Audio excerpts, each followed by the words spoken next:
என்ன போனை பார்த்து பார்த்து சிரிச்சே இருக்கீங்க? அது ஒண்ணும் இல்லைங்க. மேட்ரிமோனில ஆட் கொடுத்திருந்தான். அதான் ஒரே பிஸியா இருக்கேன். யாருக்கு ஆட் கொடுத்தீங்க? அண்ணனுக்கா? அண்ணனுக்கு தான் சந்தா கிடைச்சிட்டாங்களே, அப்புறம் எதுக்கு? அண்ணனுக்கு இல்லைங்க, எனக்கு தான் பொண்ணு பாக்குறேன். நீங்க டிவோர்ஸ் வேணும்னு கேட்டீங்க, நானும் கொடுக்குறேன்னு சொல்லிட்டேன். நமக்கு டிவோர்ஸும் கிடைச்சிரும். அதுக்கப்புறம் நான் என்ன தனியாவா இருக்க முடியும்? நீங்க டிவோர்ஸ் கிடைச்சதுக்கு அப்புறம் இந்த வீட்டை விட்டு போயிடுவீங்க. அதனாலதான் இப்பயே பொண்ணு தேட ஆரம்பிச்சிட்டேன். நான் பொண்ணு எல்லாம் செலக்ட் பண்ணதுக்கு அப்புறம் கண்டிப்பா உங்ககிட்ட கூட்டிட்டு வருவேன். நீங்க தான் எனக்காக அந்த பொண்ணு கிட்ட பேசணும். முகம் நல்லா மாறுதே, எனக்கு தெரியாதா உன்னை பத்தி? அவன் என்ன பண்ணா உனக்கு என்ன? நீ வேலையை பாரு. உன்னை விட உன் அண்ணனும் தம்பியும் தான் இந்த விஷயத்துல கெட்டிக்காரங்களா இருக்காங்க. நீயும் இருக்கப்ப லவ் பண்றதுக்கும் வக்கல்ல, சேர்ந்து வாழ்றதுக்கும் உனக்கு தெரியல. என்னங்க அப்செட்டா இருக்கீங்க?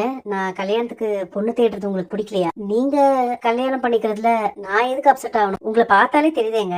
அங்கிள், என் கம்பெனில இன்னைக்கு ரொம்ப முக்கியமான ஒரு பிரசன்டேஷன் இருக்கு. என்ன நம்பி ஒரு பெரிய ப்ராஜெக்ட் கொடுத்திருக்காங்க. என்ன ஆசீர்வாதம் பண்ணுங்க. இன்னைக்கு பிரசன்டேஷனை நல்லபடியா பண்ணணும்னு ஒரே டென்ஷனா இருக்குடி. நீ தான் நல்லா ப்ரிப்பேர் ஆயிருக்கியே, அப்புறம் என்ன? இது ஒன்னும் உன்னோட ஃபர்ஸ்ட் பிரசன்டேஷன் இல்ல. இதுக்கு முன்னாடி நிறைய பண்ணிருக்கியே. இதுக்கு முன்னாடி பண்ணதெல்லாம் சின்ன சின்ன கிளையன்ஸா, இது ரொம்ப பெரிய கிளையன்ட். அதான் டென்ஷனா இருக்கு. நிலா, எல்லாம் ரெடியா? பிரசன்டேஷனை பாத்துடலாமா? ஓகே ராகவ், பாத்துடலாம். நிலா, என்னாச்சு? லேப்டாப்ப காணோம். நீ வரும்போது லேப்டாப் எடுத்துட்டு தானே வந்த. அப்படி எப்படி காணாம போகும்? எங்கேயாச்சும் மறந்து வச்சிருப்ப. நல்லா யோசிச்சு பாரு. நான் வீட்டுல இருந்து எடுத்துட்டு தான் வந்தேன். கையில லேப்டாப் இருந்துச்சு. எனக்கு தெரிஞ்சு ஆட்டோல விட்டுட்டேன்னு நினைக்கிறேன்.